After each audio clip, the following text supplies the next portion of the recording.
PM और मैं हूं आपके साथ सिमरन। शुरुआत करते हैं इस वक्त की बड़ी खबरों के साथ। सीतापुर में उत्तर प्रदेश पिछड़ा वर्ग आयोग के अध्यक्ष और पूर्व सांसद राजेश वर्मा की कथित हत्या की साजिश को पुलिस ने नाकाम कर दिया है। तंबौर थाना क्षेत्र में पुलिस ने एक आरोपी को मुठभेड़ के बाद गिरफ्तार किया है। आरोपी के पास से तमंचा, कारतूस और चाकू बरामद हुआ है। पुलिस का दावा है कि गिरफ्तारी के बाद आरोपी हिरासत से फरार हो गया था और बाद में पुलिस टीम पे फायरिंग करने लगा, जिसके जवाब में हुई कार्रवाई में उसके पैर में गोली लगी। मामला सीतापुर जिले के तंबौर थाना क्षेत्र का है। पुलिस के अनुसार शादाब नाम का युवक मंगलवार शाम उत्तर प्रदेश पिछड़ा वर्ग आयोग के अध्यक्ष एवं पूर्व सांसद राजेश वर्मा के आवास के सामने पहुंचा था।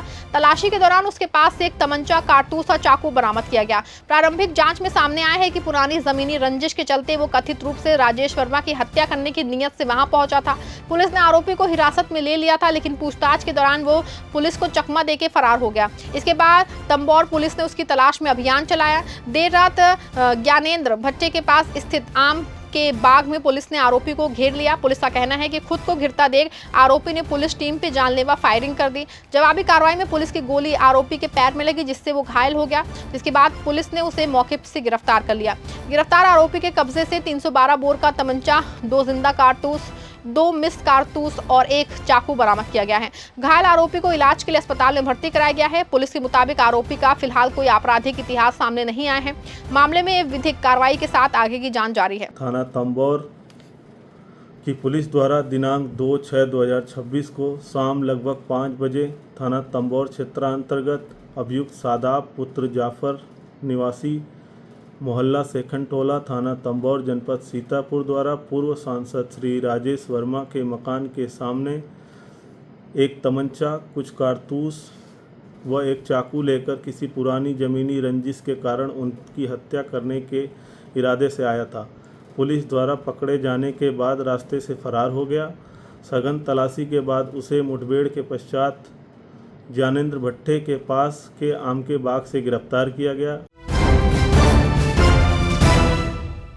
बदायूं जिले के उघैती थाना क्षेत्र में एक विवाहिता ने बंद कमरे में फांसी लगा के आत्महत्या कर ली। घटना की जानकारी मिलते ही पुलिस मौके पर पहुंची और जांच शुरू कर दी। पुलिस ने शव को कब्जे में लेकर पोस्टमार्टम के लिए भेज दिया है। वहीं घटना की सूचना पे क्षेत्राधिकारी बिलसी ने भी मौके का निरीक्षण किया। मामला बदायूं जिले के उघैती थाना क्षेत्र का है, जहां एक विवाहिता का शव उसके कमरे में पंखे से लटका मिला। घटना की जानकारी परिजनों को होने के बाद क्षेत्र में हड़कंप मच गया। सूचना मिलते ही स्थानीय पुलिस मौके पर पहुंची और घटनास्थल का निरीक्षण किया। पुलिस ने शव को कब्जे में लेकर पंचनामा भरने के बाद पोस्टमार्टम के लिए भेज दिया है। घटना के पीछे के कारणों का फिलहाल स्पष्ट नहीं चल पाया है। पुलिस जो है परिजनों और आसपास के लोगों से पूछताछ करके मामले की जांच कर रही है। घटना की सूचना मिलने पे क्षेत्राधिकारी बिलसी भी मौके पे पहुंचे और घटनास्थल का निरीक्षण किया। पुलिस अधिकारियों का कहना है कि पोस्टमार्टम रिपोर्ट और जांच में सामने आने वाले तथ्यों के आधार पर आगे की विधिक कार्रवाई की जाएगी। फिलहाल पुलिस सभी पहलुओं को ध्यान में रख के जांच कर रही है। सीतापुर में पॉक्सो एक्ट के एक मामले में वांछित चल रहे आरोपी को पुलिस ने मुठभेड़ के बाद गिरफ्तार कर लिया। अटरिया थाना क्षेत्र में घेराबंदी के दौरान आरोपी ने पुलिस टीम पे फायरिंग करके भागने का प्रयास किया। जवाबी कार्रवाई में आरोपी के पैर में गोली लग गई, जिसके बाद उसे गिरफ्तार कर अस्पताल में भर्ती कराया गया। पुलिस ने आरोपी के कब्जे से तमंचा, कारतूस और नकदी बरामद की है। मामला सीतापुर जिले के अटरिया थाना क्षेत्र का है, जहाँ पॉक्सो एक्ट के एक मुकदमे में वांछित आरोपी सतीश उर्फ छोटू की तलाश पुलिस लंबे समय से कर रही थी। बुधवार को पुलिस को सूचना मिली कि आरोपी बंदरिया बाजार से मिशनी जाने वाली मार्ग पे मौजूद है। सूचना के आधार पे पुलिस टीम जो है अकबरपुर मोड़ के पास घेराबंदी कर दी। पुलिस के अनुसार खुद को घिरा देख आरोपी ने पुलिस टीम पे फायरिंग शुरू कर दी और मौके से भागने का प्रयास किया। इसके बाद पुलिस ने आत्मरक्षा और गिरफ्तारी के उद्देश्य से जवाबी कार्रवाई की। जवाबी फायरिंग में आरोपी सतीश उर्फ छोटू के पैर में गोली लग गई, जिससे वो घायल होकर गिर पड़ा। पुलिस ने उसे मौके से ही गिरफ्तार कर लिया। तलाशी के दौरान आरोपी के कब्जे से 315 बोर का एक तमंचा, एक जिंदा कारतूस, 2 खोखा कारतूस और 300 रुपए नकद बरामद किए गए हैं। कटरिया में एक बालिका के साथ दुराचार का मामला कल प्रकाश में आया था, जिसमें सुसंगत धाराओं में अभियोग पंजीकृत किया गया था। इसमें नामजद अभियुक्त की तलाश अटरिया पुलिस द्वारा की जा रही थी। आज मुठभेड़ में अभियुक्त को गिरफ्तार किया गया है, जिसके बाएं पैर में गोली लगी है। उसका नाम सतीश पुत्र रमेश सुरेश मौर्य है। अन्य आवश्यक विधिक कार्रवाई की जा रही है। कानपुर में मछली पकड़ने को लेकर दो पक्षों के बीच विवाद हिंसक झड़प में बदल गया। रामपुर गांव में हुई मारपीट में कई लोग घायल हो गए। सूचना मिलते ही पुलिस मौके पर पहुंची और स्थिति को नियंत्रण किया। पुलिस ने 5 लोगों को हिरासत में लेकर मामले की जांच शुरू कर दी है। मामला कानपुर के कोहना थाना क्षेत्र स्थित रामपुर गाँव का है, जहाँ मछली पकड़ने को लेकर दो पक्षों के बीच विवाद हो गया। देखते ही देखते कहासुनी बढ़ी और दोनों पक्ष आमने सामने आ गए। इस दौरान जम के मारपीट हुई, जिसमें कई लोग घायल हो गए। घटना की सूचना मिलते ही पुलिस मौके पर पहुंची और हालात को काबू में किया। पुलिस ने कार्रवाई करते हुए 5 लोगों को हिरासत में ले लिया है। वहीं घायलों के उपचार के लिए उसको भेजा गया है। पुलिस अधिकारियों के अनुसार पीड़ित पक्ष की तहरीर के आधार पर मुकदमा दर्ज कर लिया गया है। मामले की जांच की जा रही है और जांच के आधार पर आगे की विधिक कार्रवाई की जाएगी। कानपुर के महाराजपुर थाना क्षेत्र में तेंदुए के हमले से हड़कंप मच गया। बैजाखेड़ा गांव में सुबह खेत में फूल तोड़ रहे एक युवक पे तेंदुए ने अचानक हमला कर दिया। ग्रामीणों ने साहस दिखाते हुए लाठी डंडे के सहारे तेंदुए को खदेड़ा और युवक को बचाया। घटना के बाद गांव में दहशत और वन विभाग के प्रति नाराजगी का माहौल है। कानपुर के महाराजपुर थाना क्षेत्र स्थित बैजाखेड़ा गाँव में उस समय अफरा तफरी मच गई, जब सुबह खेत में फूल तोड़ रहे एक युवक पे तेंदुए ने अचानक हमला कर दिया।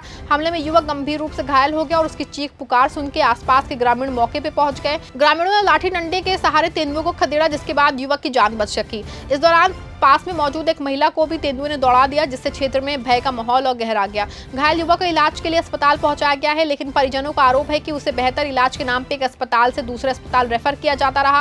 वहीं ग्रामीणों का कहना है कि तेंदुए की सूचना कई बार डायल 112 और वन विभाग को दी गई, लेकिन कोई भी टीम समय पे मौके पे नहीं पहुंची। घटना के बाद ग्रामीणों में भारी आक्रोश है। लोग वन विभाग से तेंदुए को जल्द पकड़ने और गाँव में सुरक्षा व्यवस्था सुनिश्चित करने की मांग कर रहे हैं। फिलहाल पूरे इलाके में दहशत का माहौल है और ग्रामीण खेतों की ओर जाने से भी डर रहे हैं। सीतापुर में जिलाधिकारी डॉक्टर राजा गणपति आर ने एलिया ब्लॉक की ग्राम पंचायत कचनार स्थित आयुष्मान आरोग्य मंदिर का औचक निरीक्षण किया। निरीक्षण के दौरान अभिलेखों और विभिन्न रजिस्टरों में कई खामियां मिलने पर डीएम ने नाराजगी जताई। उन्होंने संबंधित कर्मचारियों के खिलाफ कार्रवाई के निर्देश देते हुए स्वास्थ्य सेवाओं की नियमित मॉनिटरिंग पर जोर दिया है। सीतापुर के एलिया ब्लॉक स्थित कचनार ग्राम पंचायत में जिलाधिकारी डॉक्टर राजा गणपति आर ने आयुष्मान आरोग्य मंदिर का औचक निरीक्षण किया। निरीक्षण के दौरान उन्होंने स्वास्थ्य सेवाओं, टीकाकरण व्यवस्था और विभिन्न अभिलेखों की गहन समीक्षा की। जांच में गर्भवती महिलाओं के ट्रैकिंग रजिस्टर में गंभीर कमियां पाई गई, जिस पर डीएम ने संबंधित आंगनबाड़ी कार्यकर्त्री को नोटिस जारी करने के निर्देश दिए। वहीं एएनएम की कार्यप्रणाली पे भी नाराजगी जताते हुए उनके खिलाफ अनुशासित कार्रवाई और वेतन रोकने के आदेश दिए गए। निरीक्षण के दौरान पुष्टाहार वितरण में भी लापरवाही सामने आई है, जिस पर डीएम ने सुपरवाइजर को कड़ी फटकार लगाई। साथ ही प्रभारी चिकित्सा अधिकारी को भी नोटिस जारी करने के निर्देश दिए हैं। जिलाधिकारी ने मौके पर मौजूद नवागत मुख्य चिकित्सा अधिकारी को जिले के सभी आयुष्मान आरोग्य मंदिरों की नियुक्ति और सख्त मॉनिटरिंग सुनिश्चित करने के निर्देश दिए हैं। उन्होंने शिशुओं के टीकाकरण, स्वास्थ्य सेवाओं की उपलब्धता और लाभार्थियों को मिलने वाली सुविधाओं पर भी मौके पर जांच की। डीएम ने स्पष्ट किया है कि स्वास्थ्य सेवाओं में किसी भी प्रकार की लापरवाही बर्दाश्त नहीं की जाएगी और जिम्मेदार अधिकारियों एवं कर्मचारियों के खिलाफ नियमानुसार कार्रवाई की जाएगी। मिर्जापुर में कछुआ संरक्षित क्षेत्र में बड़े पैमाने पर अवैध बालू खनन का मामला सामने आया है। जन जागरण विकास आंदोलन के जिला अध्यक्ष रतन लाल दुबे ने जिलाधिकारी को शिकायत पत्र देकर खनन माफियाओं, प्रशासन और पुलिस की कथित मिलीभगत का आरोप लगाया है। शिकायत में सुरक्षित क्षेत्र में पर्यावरण को नुकसान पहुंचाने और सरकारी राजस्व को हानि पहुंचाने की बात कही गई है। मिर्जापुर के जिगना थाना क्षेत्र अंतर्गत गोगाव, गौरा, परमानपुर, दुगौली और आसपास के क्षेत्र में अवैध बालू खनन को लेकर विवाद गहराता जा रहा है। जन जागरण विकास आंदोलन के जिला अध्यक्ष रतन लाल दुबे ने जिलाधिकारी को दिए प्रार्थना पत्र में आरोप लगाया है कि दिसंबर 2025 से कछुआ संरक्षित क्षेत्र में लगातार अवैध खनन किया जा रहा है। शिकायत के अनुसार रात 10 बजे से सुबह 8 बजे तक ट्रैक्टर, ट्राली और अन्य वाहनों के जरिए बालू का अवैध परिवहन किया जाता है। आरोप है कि इस पूरे कारोबार को स्थानीय खनन माफिया, पुलिस और प्रशासन की कथित मिलीभगत से संचालित कर रहे हैं। शिकायतकर्ता का कहना है कि अवैध खनन के कारण गंगा नदी के किनारे स्थित कछुआ संरक्षित क्षेत्र के वन्य जीवों को अस्तित्व खतरे में पड़ गया है। साथ ही पीपा पुल और आसपास का पर्यावरण भी प्रभावित हो रहा है। उन्होंने सरकारी राजस्व को भी भारी नुकसान पहुंचाने का आरोप लगाया है। रतन लाल दुबे ने दावा किया है कि पूर्व में एसडीएम सदर गुलाब चंद्र के कार्यकाल में इस अवैध खनन पे भारी प्रभावी कार्रवाई हुई थी, लेकिन उनके स्थानांतरण के बाद दोबारा ये गतिविधियां शुरू हो गई हैं। वहीं खनन विभाग की ओर से जारी जांच रिपोर्ट के अनुसार 5 जनवरी 2026 को शिकायत के आधार पर जांच की गई थी। जांच टीम को मौके पर अवैध खनन नहीं मिला। हालांकि शिकायतकर्ता ने गंगा किनारे हनुमान मंदिर क्षेत्र में खनन होने की जानकारी दी थी। रिपोर्ट के साथ मौके के फोटोग्राफ भी संलग्न किए गए हैं। शिकायतकर्ता ने जिलाधिकारी से पूरे मामले की निष्पक्ष जांच करा के दोषियों के खिलाफ कड़ी कार्रवाई की मांग की है। मामला सामने आने के बाद स्थानीय स्तर पर प्रशासन की भूमिका को लेकर सवाल उठ रहे हैं और लोग अवैध खनन पर तत्काल रोक लगाने की मांग कर रहे हैं। बदायूं के दातागंज क्षेत्र में एक आवारा कुत्ते ने लोगों की मुश्किलें बढ़ा दी हैं। कुत्ते ने महज 1 घंटे के भीतर 17 लोगों पर हमला करके उनको घायल कर दिया। घायलों में महिलाएं और बच्चे शामिल हैं। घटना के बाद इलाके में दहशत का माहौल है और लोगों ने प्रशासन से तत्काल कार्रवाई की मांग की है। मामला बदायूं जिले के दातागंज क्षेत्र का है, जहाँ एक आवारा कुत्ते के हमले से पूरे इलाके में अफरा तफरी मच गई। स्थानीय लोगों के अनुसार कुत्ते ने 1 घंटे के भीतर 17 लोगों को काट के घायल कर दिया। घायलों में महिलाएं, बच्चे और अन्य स्थानीय निवासी शामिल बताए जा रहे हैं। कुत्ते के अचानक हमले से लोग घबरा के सुरक्षित स्थानों की ओर भागने लगे, जबकि कई परिवार घरों में रहने को मजबूर हो गए। घटना के बाद सभी घायलों को उपचार के लिए अस्पताल पहुंचाया गया, जहां उन्हें एंटी रेबीज वैक्सीन लगाई गई। चिकित्सा ने घायलों की हालत पर निगरानी रखी हुई है। स्थानीय लोगों का कहना है कि क्षेत्र में आवारा कुत्तों की समस्या लंबे समय से बनी हुई है, लेकिन अब तक प्रभावी कार्रवाई नहीं की गई है। लोगों ने प्रशासन से आवारा कुत्तों को पकड़ने और ऐसी घटनाओं की पुनरावृत्ति रोकने के लिए तत्काल कदम उठाने की मांग की है। फिलहाल इलाके में दहशत का माहौल है और लोग बच्चों को अकेले घर से बाहर भेजने से भी कतरा रहे हैं। सीतापुर के सकरन थाना क्षेत्र में चोरों ने एक घर को निशाना बनाते हुए लाखों रुपए की चोरी की वारदात को अंजाम दिया। शातिर जो है वो छत के रास्ते से दाखिल हुए और संयुक्त परिवार के 5 भाइयों के कमरे में रखी नकदी व जेवरात पे हाथ साफ कर दिया। घटना का पता सुबह चलने पर परिवार के लोगों के होश उड़ गए। सूचना पे पहुंची पुलिस ने जांच शुरू कर दी है। मामला सीतापुर जिले के सकरन थाना क्षेत्र के उमरा कला गांव का है, जहां जो है बीती रात अज्ञात चोरों ने एक घर में बड़ी चोरी की वारदात को अंजाम दिया। बताया जा रहा है कि चोर छत के रास्ते घर के अंदर दाखिल हुए और संयुक्त परिवार के 5 भाइयों के कमरों को निशाना बनाया। चोरों ने अलमारी और बक्सों के ताले तोड़ के उसमें रखी नकदी और कीमती जेवरात चोरी कर लिए। पीड़ित परिवार का दावा है कि करीब 5 लाख रुपए मूल्य के जेवरात और नकदी चोरी हुई है। सुबह जब परिवार के लोग जगे तो कमरे में सामान बिखरा पड़ा था। अलमारियों और बक्सों के टूटे ताले देख के परिजनों के होश उड़ गए, जिसके बाद तत्काल पुलिस को सूचना दी गई। सूचना मिलते ही पुलिस मौके पर पहुंची और घटनास्थल का निरीक्षण किया। पीड़ित परिवार की ओर से अज्ञात चोरों के खिलाफ तहरीर दी गई है। पुलिस ने मामला दर्ज करके जांच शुरू कर दी है। पुलिस आसपास लगे सीसीटीवी कैमरों की फुटेज खंगाल रही है और आरोपियों की पहचान करके उनकी गिरफ्तारी के प्रयास किए जा रहे हैं। अधिकारियों का कहना है कि जल्द ही घटना का खुलासा किया जाएगा। मिर्जापुर में एक मकान के कमरे से एक व्यक्ति का शव मिलने से इलाके में हड़कंप मच गया है। मृतक की पहचान न्यू इंडिया इंश्योरेंस कंपनी में जनरेटर ऑपरेटर के रूप में कार्यरत राकेश पटेल के रूप में हुई है। सूचना पे पहुंची पुलिस ने शव को कब्जे में लेकर पोस्टमार्टम के लिए भेज दिया है। फिलहाल मौतों के कारणों का पता नहीं चल पाया है। मामला मिर्जापुर शहर के कोतवाली क्षेत्र के रामबाग मोहल्ले का है, जहाँ पेट्रोल पंप के पास स्थित एक मकान के कमरे में एक व्यक्ति का शव मिलने से सनसनी फैल गई। स्थानीय लोगों की सूचना पे पुलिस मौके पर पहुंची और घटनास्थल का निरीक्षण किया।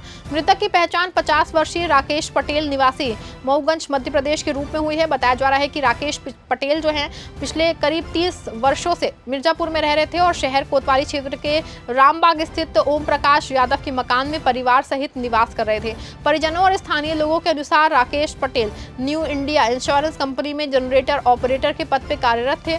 उनके कमरे में शव मिलने की सूचना के बाद क्षेत्र में हड़कंप मच गया है। पुलिस ने शव को कब्जे में लेकर पोस्टमार्टम के लिए भेज दिया है और परिजनों को घटना की जानकारी दी गई है। अधिकारियों का कहना है कि मौत किन परिस्थितियों में हुई और उसके पीछे क्या कारण है, इसकी जांच की जा रही है। पुलिस सभी पहलुओं को ध्यान में रख के मामले की पड़ताल में जुटी है। बांदा जिले के बड़ोखर खुर्द ब्लॉक की ग्राम पंचायत गुरेह में पिछले 7 दिनों से बिजली आपूर्ति ठप होने से ग्रामीणों को भारी परेशानियों का सामना करना पड़ा है। भीषण गर्मी के बीच बिजली न मिलने से पेयजल संकट गहरा गया है। बच्चों की पढ़ाई प्रभावित हो रही है और किसानों की सिंचाई बाधित हो रही है। परेशान ग्रामीणों ने जिलाधिकारी से शिकायत करके जल्द बिजली बहाल करने की मांग की है। मामला बांदा जिले के बड़ोखर खुर्द ब्लॉक की ग्राम पंचायत गुरेह का है, जहाँ पिछले 7 दिनों से बिजली आपूर्ति पूरी तरह ठप बताई जा रही है। बिजली न होने से ग्रामीणों का जनजीवन प्रभावित हो गया है। ग्रामीणों का कहना है कि भीषण भीषण गर्मी के बीच बिजली कटौती के कारण पेयजल संकट गहरा गया है। वहीं बच्चों की पढ़ाई और किसानों की फसलों की सिंचाई भी प्रभावित हो रही है। समस्या के समाधान के लिए ग्रामीणों ने कई बार बिजली विभाग से शिकायत की, लेकिन अब तक कोई ठोस कार्रवाई नहीं हुई है। बुधवार को गाँव के संतोष राम सिंह, अजय पटेल, योगेंद्र पाल, शुभम पटेल समेत कई ग्रामीण जिलाधिकारी कार्यालय पहुंचे और लिखित शिकायत पत्र सौंप के जल्द से जल्द विद्युत आपूर्ति बहाल कराने की मांग की है। ग्रामीणों ने चेतावनी दी है कि यदि 4 जून तक बिजली आपूर्ति बहाल नहीं की गई तो वे गुरे के बबरेव रोड पे शांतिपूर्ण धरना प्रदर्शन और चक्का जाम करेंगे। ग्रामीणों का कहना है कि ऐसी स्थिति में उत्पन्न होने वाली किसी भी समस्या की जिम्मेदारी बिजली विभाग और जिला प्रशासन की होगी। आज से 6-7 दिन पहले आंधी आई थी, उस समय जो है बबूल के पेड़ जो टूटते तार वगैरह गिर गए थे, तो हर जगह लाइट जो है बना दी गई है, वहाँ की लाइट जो है नहीं बनी है, जिससे हमको जो है हर प्रकार की दिक्कत आ रही है। जो है मोबाइल चार्जिंग का, पानी का समस्या आ रही है और तो हर जगह फ़ोन कर रहे हैं तो सुनवाई नहीं हो रही है और बार बार फ़ोन करने पे स्विच ऑफ कर ले रहे हैं। लाइट की समस्या है, बच्चों की पढ़ाई नहीं हो पा रही है, पानी नहीं आ रहा घर में और अन्य समस्याएं बहुत सारी हैं। अच्छा, लाइट कब से खराब है? एक हफ्ते के ऊपर ही हो गए। अच्छा, तो क्या लाइट नहीं बनी वहाँ पर? लाइट नहीं बनी है। उनको लाइनमैन को फ़ोन करते हैं, फ़ोन नहीं उठा रहे हैं। तो जय साहब को फ़ोन किया है, वो स्विच ऑफ किए हैं फ़ोन। एक हफ्ते से बराबर हम लोग ट्राई कर रहे हैं फ़ोन में। तो कोई अधिकारी वहाँ मौके कोई पर पहुँचा? अधिकारी नहीं गया। कितने घर होंगे जिनकी लाइट नहीं? कम से कम आधी आबादी है। आधी आबादी। तो आज आप लोग कहाँ पर आए हुए थे? TM कार्यालय। बांदा जिले की कई बालू खदानों में बड़े पैमाने पर अवैध खनन और नियमों के उल्लंघन के आरोप सामने आए हैं। स्थानीय लोगों का कहना है कि नदी की धारा को प्रभावित कर रही मशीनों से बालू निकाली जा रही है भारी ज्यादा। साथ ही ओवरलोड वाहनों के संचालन से सड़कों और ग्रामीणों की सुरक्षा पे खतरा मंडरा रहा है। आरोपों के बीच में प्रशासन और खनन विभाग की कार्यप्रणाली पे सवाल उठने लगे हैं। बांदा जिले की दांदौ, खादर, बहादुरपुर, मरौली खंड 5, चरका और 13 बालू खदानों को लेकर नया विवाद खड़ा हो गया है। स्थानीय लोगों और ग्रामीणों का आरोप है कि खदान क्षेत्रों में नियमों की अनदेखी कर रहे बड़े पैमाने पर बालू का खनन किया जा रहा है। आरोप है कि कई स्थानों पर भारी मशीनों की मदद से नदी के बीच तक खनन किया जा रहा है। वहीं कुछ क्षेत्रों में नदी की जलधारा को प्रभावित करके बालू निकाले जाने की चर्चा है। ग्रामीणों का कहना है कि इससे पर्यावरण जो है संतुलन बिगड़ सकता है और भविष्य में बाढ़ का व कटान का खतरा बढ़ सकता है। स्थानीय लोगों के अनुसार खदानों से दिन रात ओवरलोड ट्रक और ट्रैक्टर ट्रालियां गुजर रही हैं, जिससे सड़कों को नुकसान पहुंच रहा है और राहगीरों की सुरक्षा भी खतरे में पड़ गई है। इसके बावजूद कार्रवाई नहीं होने से लोगों में नाराजगी है। क्षेत्र में ये भी चर्चा है कि कुछ प्रभावशाली लोगों के संरक्षण में खनन गतिविधियां संचालित हो रही हैं। हालांकि इन आरोपों की कोई आधिकारिक पुष्टि नहीं है। वहीं बहादुरपुर क्षेत्र में लिफ्टर संचालन और खनन गतिविधियों को लेकर भी सवाल उठाए जा रहे हैं। स्थानीय लोगों का कहना है कि यदि आरोप सही है तो संबंधित विभागों को निष्पक्ष जांच कर कार्रवाई करनी चाहिए। फिलहाल जनता की निगाहें जिला प्रशासन पर टिकी हैं और लोग पूरे मामले की जांच और अवैध खनन पे प्रभावी रोक लगाने की मांग कर रहे हैं। उत्तर प्रदेश के उप मुख्यमंत्री और स्वास्थ्य मंत्री ब्रिजेश पाठक ने कानपुर पहुंच के स्वास्थ्य विभाग की व्यवस्थाओं का निरीक्षण किया। बिरहाना रोड स्थित KPM अस्पताल में निरीक्षण के दौरान उन्होंने चिकित्सा सुविधाओं की समीक्षा की और अधिकारियों के साथ बैठक कर स्वास्थ्य सेवाओं को और बेहतर बनाने के निर्देश दिए। डिप्टी CM ने कहा कि मरीजों को उच्च गुणवत्ता की चिकित्सा सुविधा उपलब्ध कराने के लिए सरकार हर जरूरी कदम उठाएगी। कानपुर दौरे पर पहुंचे उप मुख्यमंत्री ब्रिजेश पाठक ने बिरहाना रोड स्थित KPM अस्पताल का निरीक्षण किया। इस दौरान उन्होंने अस्पताल की व्यवस्थाओं, मरीजों को मिलने वाली सुविधाओं और स्वास्थ्य सेवाओं की गुणवत्ता का जायजा लिया। निरीक्षण के बाद उन्होंने जिलाधिकारियों के साथ समीक्षा बैठक की। डिप्टी CM ने कहा कि कानपुर की स्वास्थ्य व्यवस्थाओं को और अधिक सुदृढ़ किया जाएगा। इसके लिए रोगी कल्याण निधि से आवश्यक धनराशि उपलब्ध कराई जाएगी ताकि मरीजों को बेहतर और उच्च गुणवत्ता वाली चिकित्सा सेवा मिल सके। उन्होंने कहा कि स्वास्थ्य सुविधाओं के विस्तार और संसाधनों की उपलब्धता के लिए सरकार जो है हर आवश्यक कदम उठाएगी। ब्रिजेश पाठक ने अस्पतालों में बाहर की दवाइयों लिखे जाने पे सख्त रुख अपनाया है। उन्होंने स्पष्ट किया है कि यदि कोई डॉक्टर मरीजों को बाहर की दवा दिखाते हुए पाया गया तो उसके खिलाफ कड़ी कार्रवाई की जाएगी। वहीं ITBP जवान की मां का हाथ काटे जाने के चर्चित मामले पे पूछे गए सवाल के जवाब में डिप्टी CM ने कहा कि मामले की जांच रिपोर्ट आने के बाद दोषियों के खिलाफ सख्त कार्रवाई की जाएगी और किसी को भी बख्शा नहीं जाएगा। आज कानपुर के बहुत ही ऐतिहासिक जो अस्पताल है KPM, उसका निरीक्षण किया है। समीक्षा बैठक भी कानपुर की है। यहाँ पर जिस ढंग से CMS महोदय ने मरीजों की सेवा की है, सभी मरीजों से हमने बात किया। बहुत अच्छे सर्जन हैं वो और निःशुल्क इलाज इन्होंने आयुष्मान के माध्यम से प्रदान किया, गंभीर रोगों में भी। और यहाँ जो मेंटेनेंस को लेकर के हमने कहा है कि जो रोगी कल्याण निधि में धनराशि हमारे पास है उसको मरीजों की और मरीजों के परिजनों की सुविधाएं बढ़ाई जाएं, शीतल पेयजल, बैठने के लिए बेंचेज और जो मरम्मत के छोटे मोटे काम हैं जैसे बाथरूम या अन्य उसको तत्काल सुधारें।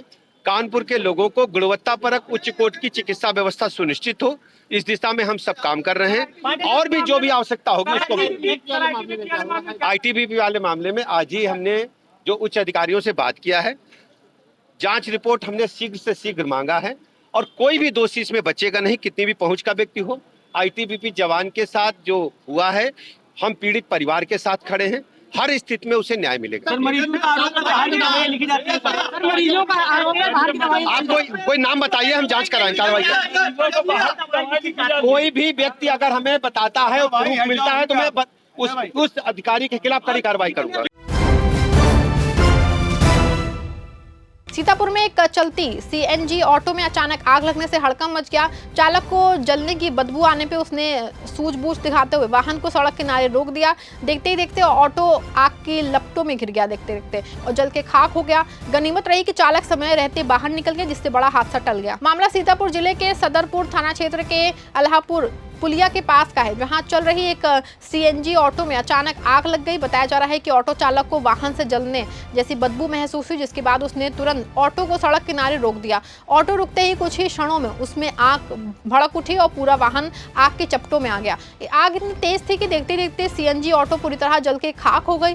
हादसे के दौरान आसपास मौजूद लोग अफरा तफरी वहां मच गई और स्थानीय लोगों ने आग बुझाने का प्रयास किया, लेकिन तब तक वाहन पूरी तरह जल चुका था। चालक ने समय रहते ऑटो से कूद के अपनी जान बचा ली, जिससे किसी प्रकार की जनहानि नहीं हुई। सूचना मिलने पे पुलिस मौके पर पहुंची और स्थिति को नियंत्रित किया। फिलहाल पुलिस आग लगने के कारणों की जांच कर रही है। अधिकारियों का कहना है कि प्रारंभिक तौर पे तकनीकी खराबी की आशंका जताई जा रही है, हालांकि जांच के बाद ही वास्तविक कारण स्पष्ट होगा। गनीमत रही कि इस घटना में कोई हताहत नहीं हुआ और एक बड़ा हादसा टल गया। सीतापुर में शहीद राम लखन यादव के सम्मान में स्मारक निर्माण की मांग को लेकर समाजवादी छात्र सभा ने जिलाधिकारी को ज्ञापन सौंपा। छात्र सभा के पदाधिकारियों ने शहीद के गांव रनियापुर में स्मारक प्रतिमा और स्मृति द्वारा बनाए जाने के साथ ही गांव को जाने वाले मार्ग का नाम शहीद के नाम पे रखने की मांग। सीतापुर के मिश्रिक क्षेत्र स्थित रनियापुर गांव के शहीद राम लखन यादव के सम्मान में स्थायी स्मारक निर्माण की मांग तेज हो गई है। समाजवादी छात्र सभा के जिलाध्यक्ष शिवम सिंह के नेतृत्व ने संगठन के पदाधिकारियों और कार्यकर्ताओं ने जिलाधिकारी को ज्ञापन सौंप के शहीद के सम्मान में विशेष पहल करने की मांग की है। ज्ञापन में मांग की गई है कि रनियापुर गाँव में शहीद राम लखन यादव का भव्य स्मारक बताया जाए, साथ ही जो है गांव को जाने वाले मार्ग का नाम शहीद राम लखन यादव मार्ग रखा जाए, ताकि आने वाली पीढ़ियां उनके बलिदान को याद रखें। छात्र सभा ने शहीद के नाम पे एक भव्य स्मृति द्वार और प्रतिमा स्थापित करने की मांग उठाई है। संगठन के पदाधिकारियों का कहना है कि देश की रक्षा के लिए अपना सर्वोच्च बलिदान देने वाले शहीदों का सम्मान करना पूरे समाज और राष्ट्र का कर्तव्य है। कार्यकर्ताओं ने कहा कि शहीदों के बलिदान को चिरस्थायी बनाने और नई पीढ़ी को राष्ट्रभक्ति की प्रेरणा देने के लिए ऐसे स्मारकों का निर्माण बेहद आवश्यक है। ज्ञापन सौंपने के दौरान बड़ी संख्या में छात्र सभा के पदाधिकारी और कार्यकर्ता मौजूद रहे। फिलहाल ज्ञापन मिलने के बाद प्रशासन की ओर से मामले पर विचार किए जाने की बात कही जा रही है। उन्नाव में अवैध शराब के खिलाफ आबकारी विभाग का अभियान लगातार जारी है। जिले के मोरावा और बिहार थाना क्षेत्र में की गई छापेमारी के दौरान आबकारी टीम ने 38 लीटर अवैध कच्ची शराब बरामद की है। कार्रवाई में 4 लोगों को गिरफ्तार किया गया है, जबकि शराब बनाने में इस्तेमाल होने वाली भारी मात्रा में लहन महुआ भी नष्ट किया गया है। आबकारी आयुक्त उत्तर प्रदेश और जिला प्रशासन के निर्देश पर चलाए जा रहे विशेष प्रवर्तन अभियान के तहत जिला आबकारी अधिकारी अनुराग मिश्र के नेतृत्व में आबकारी विभाग की टीम ने मोरावा और बिहार थाना क्षेत्र में सघन छापेमारी अभियान चलाया। कार्रवाई के दौरान आबकारी निरीक्षक निशांत सिंह और प्रतिभा सिंह ने स्थानीय पुलिस के सहयोग से ग्राम शिवपुरा, मुरैता, करदहा और केदारखेड़ा में दबिश दी। टीम ने विभिन्न स्थानों के कुल 38 लीटर अवैध कच्ची शराब बरामद की है और 4 अभियुक्तों को गिरफ्तार किया है। आबकारी विभाग ने सभी आरोपियों के खिलाफ संबंधित थानों में आबकारी अधिनियम की विभिन्न धाराओं में मुकदमा दर्ज कराया है। इसके अलावा अवैध शराब निर्माण में प्रयुक्त लगभग 100 किलोग्राम लहन महुआ को मौके पर नष्ट किया गया है। अधिकारियों का कहना है कि जनपद में अवैध शराब के निर्माण, बिक्री और तस्करी के खिलाफ अभियान चलाया जो है लगातार जारी रहेगा और दोषियों के खिलाफ कड़ी कार्रवाई की जाएगी। कानपुर में नो एंट्री के नाम पे कथित अवैध वसूली का एक वीडियो सोशल मीडिया पे काफी वायरल होने के बाद हड़कंप मच गया है। वायरल वीडियो में एक होमगार्ड पे ट्रक चालक से पैसे लेने का आरोप लगाया गया है।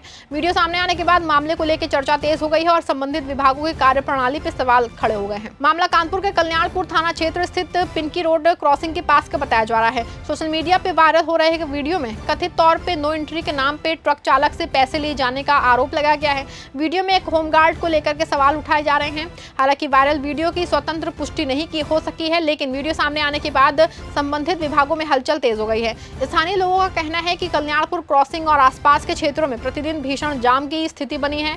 ई रिक्शा, ई ऑटो और सड़क किनारे अतिक्रमण के कारण यातायात व्यवस्था जो है प्रभावित होती है, जिससे आम लोगों को भारी परेशानियों का सामना करना पड़ता है। क्षेत्र के लोगों का आरोप है कि यातायात प्रबंधन को लेकर लंबे समय से शिकायतें सामने आती रही हैं, लेकिन समस्या का स्थायी समाधान नहीं हो पाया है। वायरल वीडियो के बाद एक बार फिर से यातायात व्यवस्था और निगरानी तंत्र पे सवाल खड़े हो गए हैं। फिलहाल मामले को लेकर संबंधित विभागों की ओर से जांच और आवश्यक कार्रवाई की बात कही जा रही है। उन्नाव के जिलाधिकारी घनश्याम मीना की अभिनव पहल जो है जनसंवाद से जो है समाधान आम लोगों के लिए राहत का माध्यम बन रही है। इस पहल के तहत फरियादियों की समस्याओं को सुनकर उनका त्वरित और गुणवत्तापूर्ण निस्तारण कराया जा रहा है। प्रशासन का दावा है कि बड़ी संख्या में शिकायतों का मौके पे ही समाधान सुनिश्चित किया गया है। उन्नाव के जिलाधिकारी घनश्याम मीना द्वारा शुरू की गई जनसंवाद में समाधान पहल के तहत आम जनता की समस्याओं के निस्तारण पे विशेष जोर दिया जा रहा है।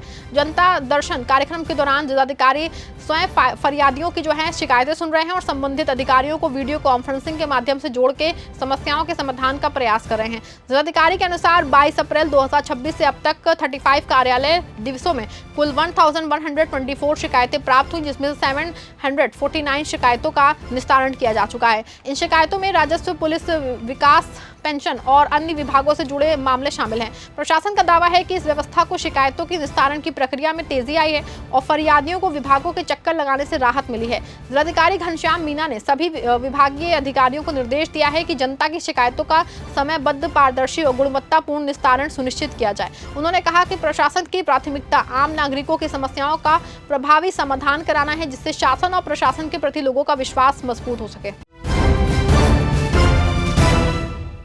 फिलहाल खबरें बस इतनी ही। प्रदेश की हर छोटी बड़ी खबर के लिए देखते रहें 4 PM न्यूज़ नेटवर्क।